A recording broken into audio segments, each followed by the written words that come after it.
Vamos a compartir pantalla.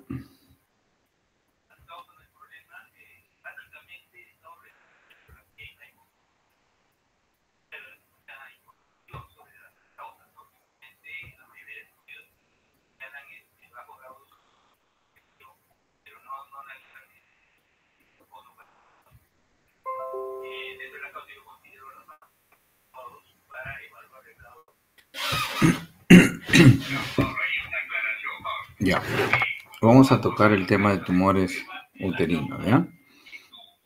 Hablaremos primero sobre miomatosis uterina. ¿Cómo definimos la miomatosis uterina? Son tumores benignos, muchos de ellos estrógeno dependientes y progesterona dependientes, que se originan del músculo liso uterino y contienen elementos conectivos fibrosos. ¿Por qué es importante definir esto? Se originan del músculo liso porque, a diferencia del sarcoma, los sarcomas pueden originarse de distintos tejidos. Así que el origen de un mioma es monoclonal y de un cáncer del cuerpo del útero, o llamado sarcoma, es policlonal. Desde ahí partimos en la diferencia. La incidencia es 1 de cada 4 mujeres en edad reproductiva, y en necropsias se ha detectado hasta el 50% de los pacientes fallecidas. Más frecuentemente ocurre entre la tercera y la cuarta década de la vida, y el 90% se diagnostica entre los 35 y 54 años. Antes de los 20 años es muy raro. Son muy excepcionales en la pubertad, pero sí se ha visto en la pubertad. Y son más comunes en la raza negra, siendo más frecuente en mujeres nulíparas o infértiles. ¿Cuál es el rol de los estrógenos y la progesterona? Los estrógenos generan crecimiento en tamaño, o sea, hacen hiperplasia. Y la progesterona, crecimiento en número, o sea, hacen una hiperplasia. Estrógeno, hipertrofia; progesterona, hiperplasia. Entonces, una de las características importantes es que muchas veces a los miomas se le da tratamiento con progesterona a altas dosis para parar el sangrado. Lo que está haciéndose es atrofiar el endometrio, pero no está tratándose el mioma, porque el exceso de progesterona inducida en el cuerpo de un paciente con miomatosis uterina va a favorecer el crecimiento. ¿De qué manera? Hiperplásica. ¿Sí? Otros factores de crecimiento, como el factor de insulina tipo 1, factor de crecimiento similar a la insulina tipo 1, también tiene receptores específicos de acción mitogénica sobre el ovario, el endometrio y también sobre el músculo liso. El factor de crecimiento similar a la insulina tipo 2, el factor de crecimiento derivado del epitelio, el factor de crecimiento derivado de los macrófagos, todos estos son factores de crecimiento que pueden incrementar la actividad mitótica a nivel del músculo liso uterino. Otros factores de crecimiento tenemos a la prolactina, la hormona de crecimiento y la insulina.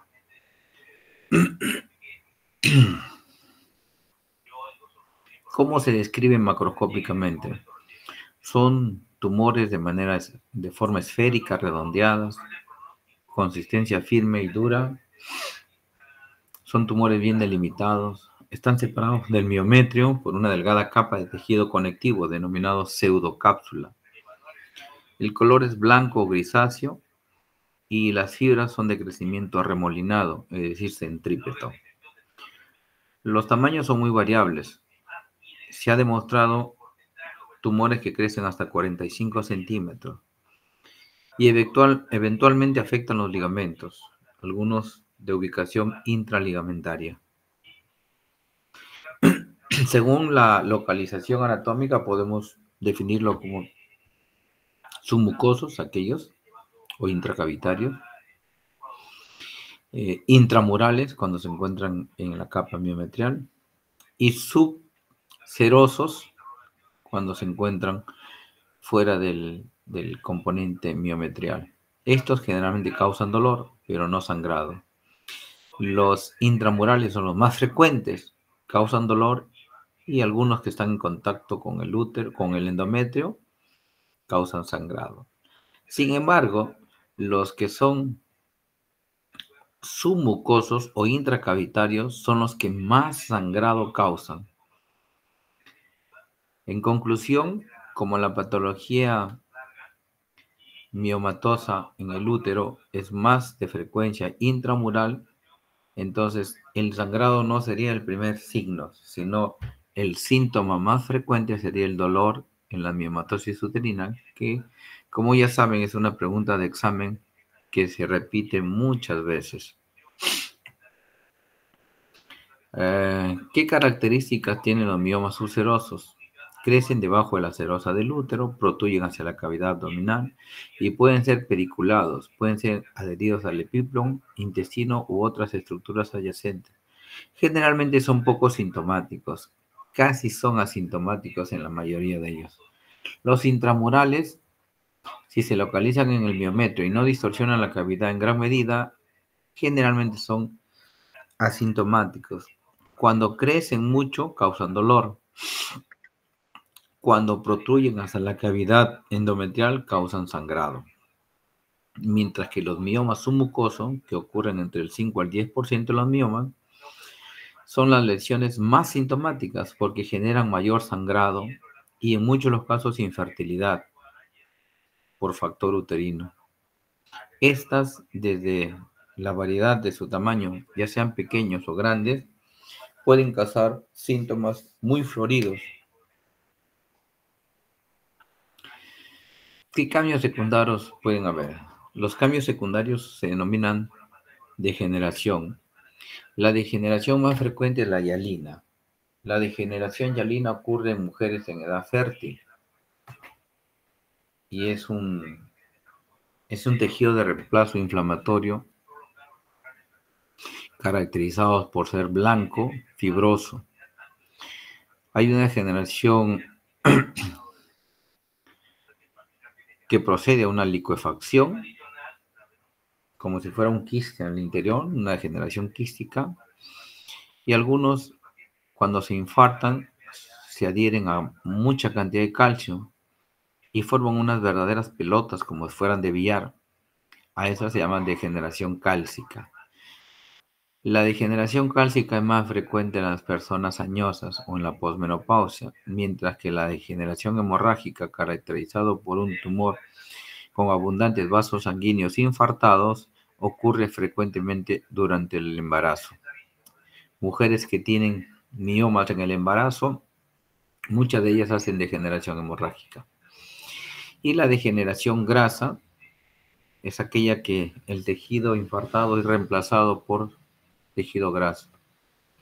Histológicamente no son de interés clínico porque no traducen mayor problema. Estas degeneraciones son benignas. La hialina ocurre en el 65% de los miomas, son de consistencias blandas y las células musculares lisas son reemplazadas por tejido conectivo. Es más frecuente en los subserosos. La degeneración mixomatosa ocurre en el 15% de los miomas y su característica es que proceden generalmente de una degeneración grasa. Esta degeneración grasa va a ser, digamos, regenerada histológicamente por un tejido parecido a la gelatina de Wharton que tiene en el cordón umbilical. Y vamos a encontrar tejido histiocitario. Entonces esto es típico en una degeneración mixomatosa. La degeneración quística ocurre en el 4% de los miomas y proceden generalmente de miomas que han tenido degeneración hialina. Se licúan y dejan un espacio como si fuera un quiste. Son verdaderas cavidades de líquido. La degeneración cálcica o calcárea ocurre en el 4 al 10% de los casos, más común en mujeres en edad avanzada o posmenopáusica. Y es frecuente en los miomas ulcerosos pediculados. Histológicamente aparecen como si fueran verdaderos depósitos de calcio laminares, como al principio les había dicho, como verdaderas bolas de billar. La degeneración séptica, cuando se ha infartado el tejido miomatoso y se sobreinfecta por contaminación de gérmenes que se encuentran en el endometrio. Y ese tipo de generación generalmente requiere tratamiento médico y antibiótico. Y la necrótica, pues, puede ser una necrosis carnosa o degeneración roja, puede ser necrosis de color blanco o amarillento, focalizada. Y esto generalmente ocurre cuando por crecimiento excesivamente rápido estos miomas tienen una insuficiencia vascularización, una insuficiente vascularización y se necrosan, se infartan. El cuadro más frecuente en este tipo de degeneración es el dolor. Y la degeneración hemorrágica aparece más frecuentemente en el segundo trimestre del embarazo. La sarcomatosa, muchos autores lo toman como el 0.05% de los casos de mioma. Y algunos dudan de su procedencia porque si tuvo un origen benigno monoclonal, solamente epidemiológicamente se ha visto que hay un 0.05 o 0.1%, pero digamos, histológicamente, genéticamente, no se ha demostrado que sea tal así el origen de esta degeneración. Por lo tanto, para fines académicos, la degeneración maligna es cuando degenera en un cáncer el mioma y ocurre solamente en el 0.05% de los casos. No es el 0.5, sino el 0.05 de los casos. Por lo tanto, es eventualmente raro. ¿Cuál es el cuadro clínico? El principal síntoma es el dolor. Pregunta de examen. El dolor es el más importante, no solamente por degeneración o torsión vascular, sino también por, porque se liberan prostaglandinas proinflamatorias, generando dolor, isquemia. El segundo signo más frecuente en el cuadro clínico son las hemorragias uterinas, que es el 62% como causa de anemia por deficiencia de hierro y es causa también de consulta. Y finalmente el efecto de masa, que es el incremento del tamaño y generando una distorsión a nivel del abdomen. Hay un síndrome de comprensión uretral con hidronefrosis, disminuye el compliance vesical, provocando poliuria, poliacuria, disminuye la capacidad vesical. Puede haber anemia, hay hiperpolimenorrea, trastorno de la menstruación, pueden producir sensación de pujo cuando está comprimiendo el recto y genera un estímulo vagal a ese nivel. Mientras que los que aparecen cerca al cuello uterino, tumores cervicales o paracervicales, son los que pueden producir exudado seroso, sanguinolento, hemorragia, e incluso puede ser tan grave la hemorragia que se constituye en una emergencia.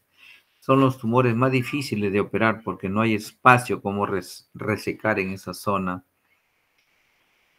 Sin embargo, a Dios gracias, es una presentación infrecuente en la miomatosis cervical, pero sí es causa frecuente de infertilidad por factor cervical. Otros síntomas que se pueden generar son síntomas urinarios, congestión pélvica venosa, vamos a encontrar mayor cantidad de varicocele pélvico en mujeres, puede haber estreñimiento, hay incontinencia intermitente y es causa de abortos espontáneos.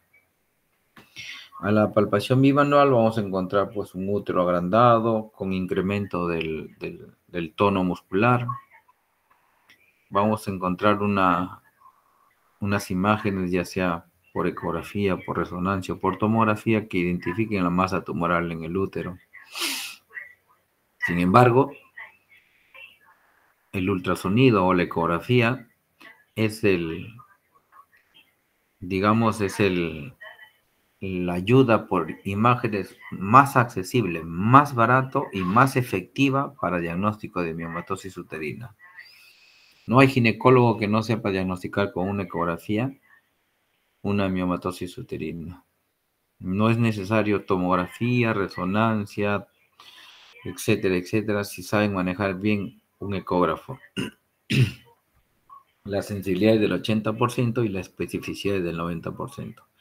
Otros estudios de imágenes como la resonancia y la tomografía son buenos cuando uno tiene dudas. Y en menor medida si yo voy a hacer un método invasivo como la laparoscopía. La histerografía y la histeroscopía solamente son para diagnosticar miomas submucosos.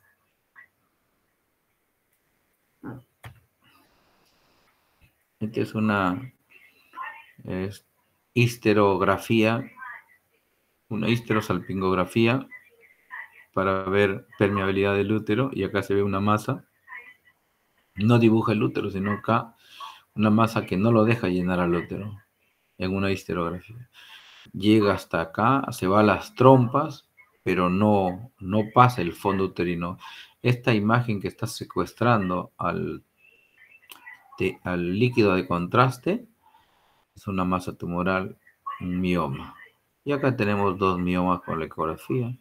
Acá tenemos otro mioma más grande y acá tenemos una resonancia donde se encuentra un mioma submucoso. El diagnóstico, pues, por imágenes, clínico y laparoscópico.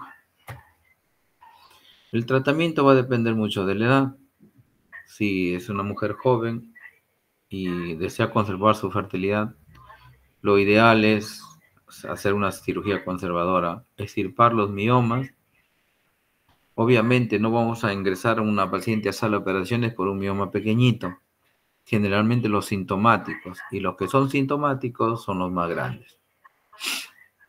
Luego de la cirugía, controles periódicos cada 3 meses, luego cada 6 y luego cada año. En el tratamiento médico está orientado a los siguientes objetivos: alivio de los síntomas, o sea, menorragias, metrorragias, reducción del tamaño del tumor y del dolor. En realidad los progestágenos no son efectivos en la hemorragia secundaria al mioma. Muchos de ellos aparecen en la perimenopausia y la progesterona nunca va a actuar ahí.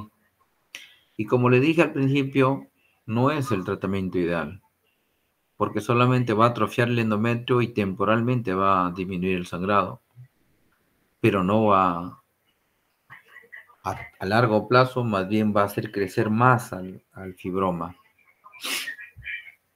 Tenemos andrógenos débiles como el danazol y la gestrinona, reduce el sangrado, hay una relativa disminución en el 20% del volumen del mioma intrauterino y hay beneficios transitorios de los síntomas.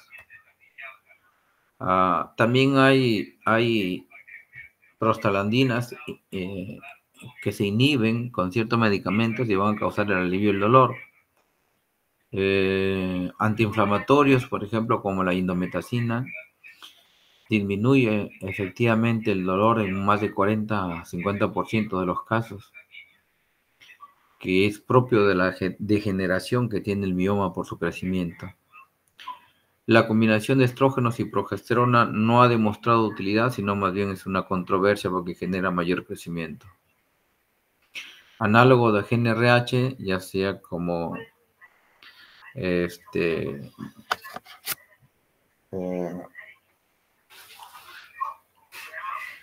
goserelina, buserelina, triptolelina y leuprolelina, van a actuar directamente sobre el hipotálamo para disminuir los pulsos de GnRH y por lo tanto ya no hay estímulo para el crecimiento de los miomas. Son efectivos, pero no se debe usar hasta más de 6 meses. Y porque sus efectos secundarios son mayores, como la osteoporosis patológica, la sequedad vaginal, la atrofia de piel, la caída del cabello. Todo esto va a generar un disconfort en el paciente que no es recomendable usar más de 6 meses. El problema está en que después de suspendidos los 6 meses puede volver a crecer el mioma. Así que el tratamiento es relativo para pacientes que no son tributarios de cirugía.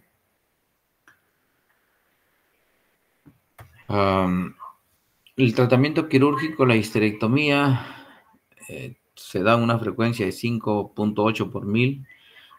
El 6% son histerectomías no indicadas o no apropiadas. En pacientes con deseos reproductivos cumplidos, están muy bien indicados. Y los miomas sintomáticos de gran tamaño también es una buena indicación. Se recomienda en pacientes que han tenido fracaso el tratamiento conservador, por ejemplo, análogo de GnRH, acetato de leuprolide, que no mejoró.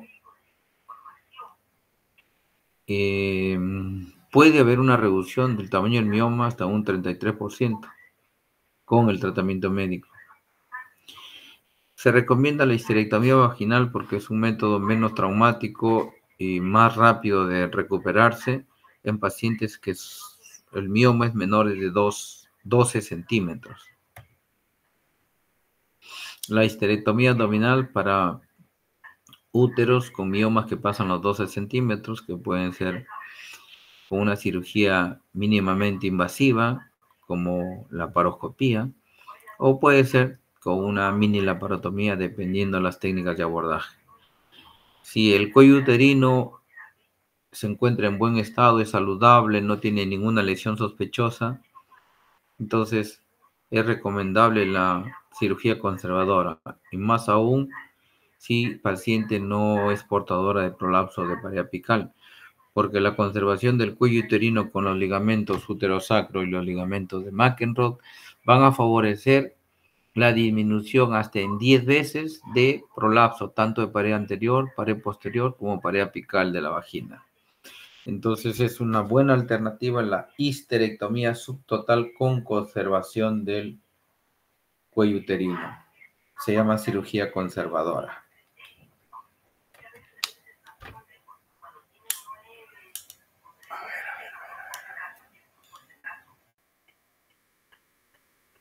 Muy bien.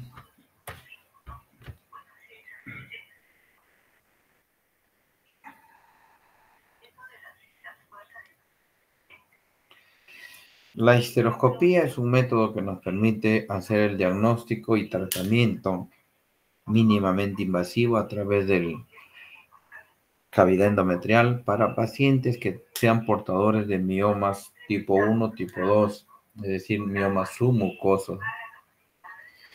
Y es importante porque es un método generalmente ambulatorio, escasísimo dolor y la recuperación es a las 24 horas. Obviamente, la desventaja es que tiene que ser realizado por personas que tienen una buena curva de aprendizaje. Personas que no tienen una buena curva de aprendizaje, lo más probable es que tengan muchas complicaciones, incluso perforación uterina, incluso hemorragias con hemoperitoneo, incluso la muerte. Esta es la forma como ingresa el histeroscopio a la cavidad endometrial y a través de un instrumento que se llama receptoscopio empieza a pelar capa por capa este mioma hasta llegar hasta su base. Este es un NASA, un receptoscopio, corta con corriente eléctrica y es por eso que la sustancia de dilatación, el fluido es la glicina o si no el agua destilada. No se puede usar cloruro de sodio como método de distensión uterina porque al entrar en contacto con esta corriente va a generar corriente eléctrica en todo el peritoneo, incluso descargas hasta nivel vasovagales que podrían generar paro cardíaco en la paciente y muerte. Entonces recuerden, la histeroscopía diagnóstica o quirúrgica se hace con un medio de distensión que es la glicina.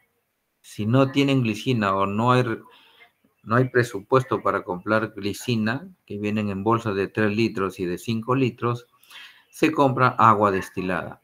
Nunca se hace con soluciones salinas.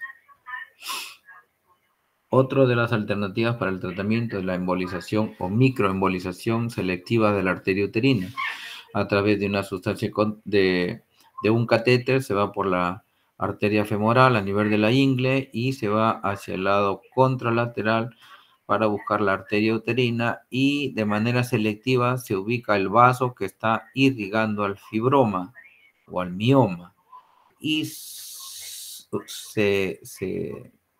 inyecta unas microesferas de polietilenglicol para que obstruyan esta arteria que está nutriendo al mioma. Consecuentemente, el mioma se queda avascularizado, se infarta y ya no crece. Esto es un método mínimamente invasivo, la microembolización de arteria uterina, y lo hacen los radiólogos intervencionistas que tienen mucha experiencia. Y así se ve esto a nivel del, con guía radiográfica.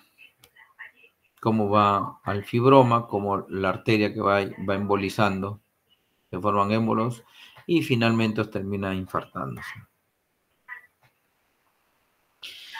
En la actualidad se considera que está aumentando la tendencia de las parejas a retrasar la primera gestación más allá de los 30 años, y con ello se va viendo más casos de miomas. Entonces, es una patología prevalente y el médico general tiene que estar capacitado para diagnosticarlo y referirlo a la unidad especializada para su tratamiento oportuno, ya que si estos no son tratados oportunamente van a generar problemas importantes, como es incluso el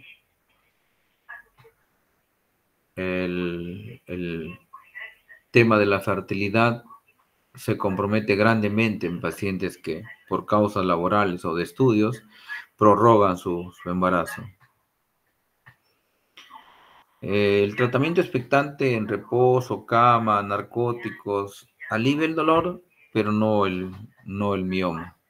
En pacientes con miomas y embarazo, lo ideal es no operar hasta después del embarazo.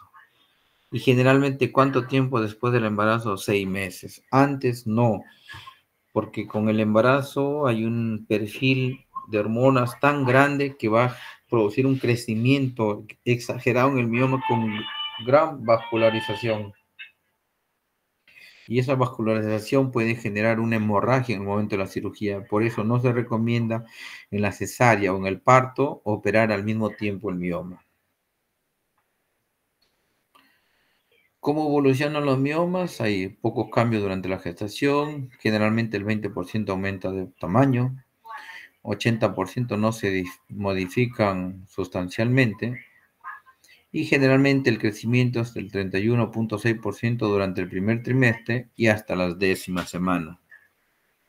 Se reducen terminado el embarazo en el puerperio, y la degeneración más característica en el puerperio es la necrobiosis aséptica del 5 al 8% por ausencia de vascularización al momento del puerperio.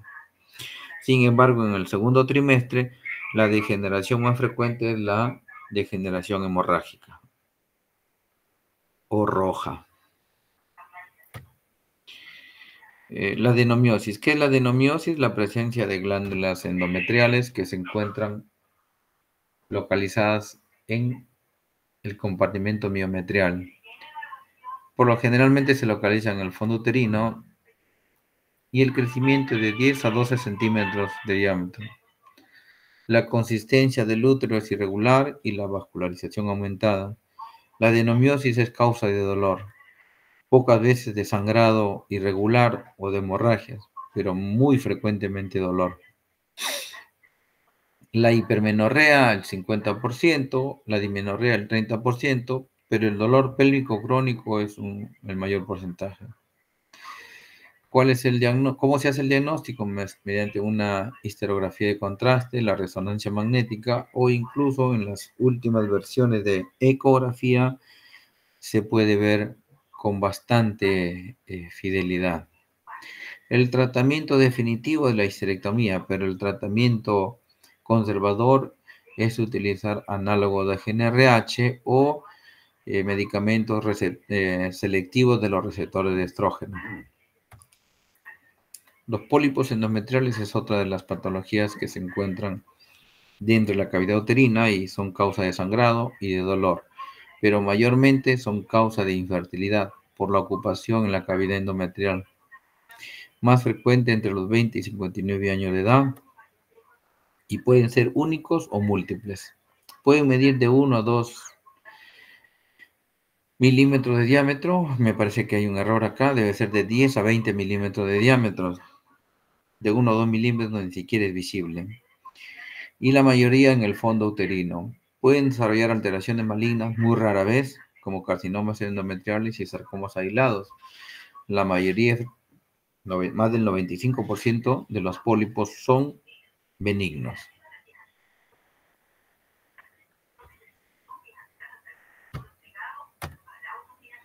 Acá tenemos un pólipo. La ecografía está mirando acá la cavidad endometrial y acá un pólipo endometrial. Signos, ya le dije, el sangrado, el dolor pélvico, la hemorragia. Y los exámenes de diagnóstico, la ecografía transvaginal siempre va a estar a la cabeza. La resonancia, la histerosonografía, la histeroscopía ya son secundarios para un manejo fino. La malignización es en un 5% el adenocarcinoma. El tratamiento es una incisión quirúrgica y en los casos de que no se pueda hacer por vía histeroscópica, una histerectomía. El sarcoma uterino corresponde a patología tumoral maligna. Como le dije al principio, este es de carácter policlonal. ¿Qué significa policlonal? Que pueden degenerar desde origen conectivo, de una célula fibrosa, de una célula mesangial, de una célula endotelial, de una célula linfática, es decir, de cualquier estirpe celular que se encuentra en el útero. Recuerden que hay vasos sanguíneos, por lo tanto hay endotelio. Recuerden que hay tejido conectivo, por lo tanto hay células fibroblásticas. Recuerden que hay linfáticos, por lo tanto puede haber un linfoma. Entonces, el sarcoma uterino es policlonal, mientras que el mioma uterino es monoclonal. El crecimiento es irregular, perpendicular, no respeta los planos de los tejidos sanos adyacentes y el índice de mitosis es mayor de 10 por campo. En el mioma es menor de 10 por campo. La clasificación de los sarcomas del útero tenemos como leiomiosarcoma, sarcoma del estroma endometrial, sarcomas müllerianos homólogos o también carcinosarcoma, los sarcomas de müllerianos heterólogos mixtos o también llamado sarcoma mesodérmico y otros sarcomas del útero. Dentro de esta clasificación, los que tienen peor evolución son los sarcomas müllerianos heterólogos mixtos. Los homólogos puros y los heterólogos. Los homólogos puros tenemos los sarcomas estromales, llamados miosis estromal endolinfática, el leiomiosarcoma, los angiosarcoma y los fibrosarcoma. Fíjese, el angiosarcoma es un tumor del útero que procede de un vaso sanguíneo. El leiomiosarcoma es un tumor maligno que procede de la fibra muscular lisa. Y el fibrosarcoma es un tumor maligno del útero que procede de una célula fibroblástica. El sarcoma estromal proviene de un tejido endolinfático, de los linfáticos que están de la red linfática que se encuentra en el útero. Y tenemos a los heterólogos. Los heterólogos tenemos los que tienen dos componentes celulares. Los rhabdomiosarcoma, es decir, que vienen de un músculo liso y también de un estroma. Los condrosarcoma, aquellos que vienen del músculo liso, pero también de un cartílago. Y los osteosarcomas, que contienen células originarias de un tejido muscular más células de tejido de origen óseo. Y los liposarcomas, que también tienen contenido de células grasas. Entonces, ahora los mixtos tenemos el carcinosarcoma y en los heterólogos los tumores müllerianos mixtos. De los mixtos heterólogos, el más complicado es el tumor mülleriano mixto, el mesodérmico.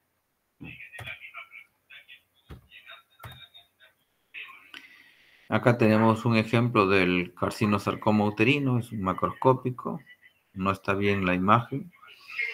Acá tenemos cómo su crecimiento irregular, fíjese, comprometió toda la cavidad endometrial, incluso hasta el cuello uterino, y acá se ven las imágenes como si fueran linfáticos que están saliendo de la zona. Es un tumor que ya excedió las paredes del útero. Otro, miosarcoma. En realidad, los sarcomas uterinos son un grupo raro, heterogéneo, pero a la vez agresivos de neoplasias malignas. Generalmente su diseminación es muy rápida y muy temprana, dando consecuentemente muerte temprana. Las recomendaciones de tratamiento para pacientes con sarcoma uterino están basadas en resultados de estudios retrospectivos. No hay estudios prospectivos que nos indiquen tal o cual manejo sea lo más indicado, por lo tanto es un manejo un poco controversial. Sin embargo, el tratamiento, cuando se hace en fases tempranas, el tratamiento quirúrgico, se tiene una tasa de sobrevida bastante espectacular. El rol de la terapia coadyuvante con quimioterapia tiene un rol controversial porque la tasa de sobrevida no ha sido modificada sustancialmente. ¿Por qué se llaman tumores mixtos müllerianos? Los sarcomas homólogos surgen de elementos que son nativos al útero: sarcoma del estroma endometrial, leiomiosarcoma, sarcoma del tejido de apoyo o conectivo, tales como vasos o linfáticos, y los sarcomas heterólogos surgen de elementos diferentes al útero, tales como músculo esquelético, cartílago, hueso, y los müllerianos mixtos hasta ahora se llaman carcinosarcomas, siendo el tipo más común, representando el 43% de todos los casos, y a su vez, dicho sea de paso, el más mortal. Chicos, esto es el repaso que tenía que darles. No sé si ustedes tienen alguna pregunta, se ha podido cumplir sus expectativas.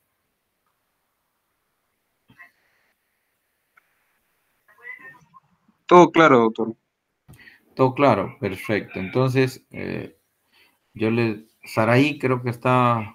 Sí, Doctor, buenas noches. Sí, una consulta. En cuanto al tratamiento de los pólipos en la histeroscopía, doctor, la histeroscopía era diagnóstico y tratamiento, ¿no? La histeroscopía sirve para diagnóstico y para tratamiento. Generalmente, ahora ya no es recomendable solamente diagnóstica, porque perderías una oportunidad única, no solamente de diagnosticar, sino también de manejar quirúrgicamente. En consultorio tenemos un instrumento, un histerómetro, un histeroscopio de 3.5 milímetros denominado Betoki. El Betoki es solamente con un poquito de sedación, ingresa por el cuello y es capaz de identificar muchas patologías dentro del útero. Pero eso es en consultorio. Pero si tú estás en un hospital, en una clínica, y ya tienes toda la autorización para hacer una histeroscopía, puedes entrar con el de 10 milímetros y con eso ingresas y haces el diagnóstico, y a su vez, en ese mismo momento, haces el tratamiento quirúrgico, extirpas el pólipo o extirpas el mioma. Hablo del mioma submucoso. Entonces, no se concibe ahora que solamente la histeroscopía sea para diagnóstico. No perdamos el tiempo. Haces el diagnóstico y el tratamiento en ese mismo momento. Doctor, una consulta, una última, disculpe, ¿hay algún tamaño en específico en el cual se extirpa con histeroscopía o hay algún método, algo que disminuye el Mm, tamaño? Mira, ahora la destreza y la habilidad y el entrenamiento de los profesionales hacen que hasta las cosas impensadas de hace unos 5 o 10 años atrás no se podían hacer, ahora se hacen por vía histeroscópica. Entonces, eso va a depender mucho de la curva de aprendizaje que haya tenido el, el cirujano. Entonces, he visto que se sacan de 3 centímetros hasta de 4 centímetros y a veces son más fáciles porque uno se ubica en la base y secciona la base del pólipo y se acabó. Algunos que son más pequeños, como que están más implantados en la cavidad endometrial y son un poquito más trabajosos. Entonces, no hay un consenso de que hasta de 2 centímetros lo saco. Más allá de 2 centímetros, mejor una operación abierta. No, no hay un consenso. Eso va a depender mucho, mucho, mucho de la experticia y de la curva de entrenamiento que tenga el médico. Ah, está ¿Alguna bien, pregunta? doctor, muchas gracias. De nada. ¿Alguna pregunta más, Sebastián? Nayú, Lucero, a ver, Lucero, mi alumna estrella, por favor, Lucero, hazte presente. Todo conforme, no vas a preguntar entonces. Y Jennifer, no puedo creer, nadie va a preguntar, o sea, ya me voy entonces. Muy bien, chicos, entonces, si no hay preguntas, les deseo mucha suerte en el examen de este sábado y si me alcanza el tiempo mañana después del consultorio y tengo por ahí un banco de preguntas, se lo paso al delegado. Supongo que es Sebastián, ¿no? Sí, sí, doctor, conmigo no habría ningún problema. Ya. Listo, muy bien. Eso sería todo por ahora. Que tengan muy buenas noches y pónganse a estudiar. Muchas gracias, doctor. Hasta luego. Ya.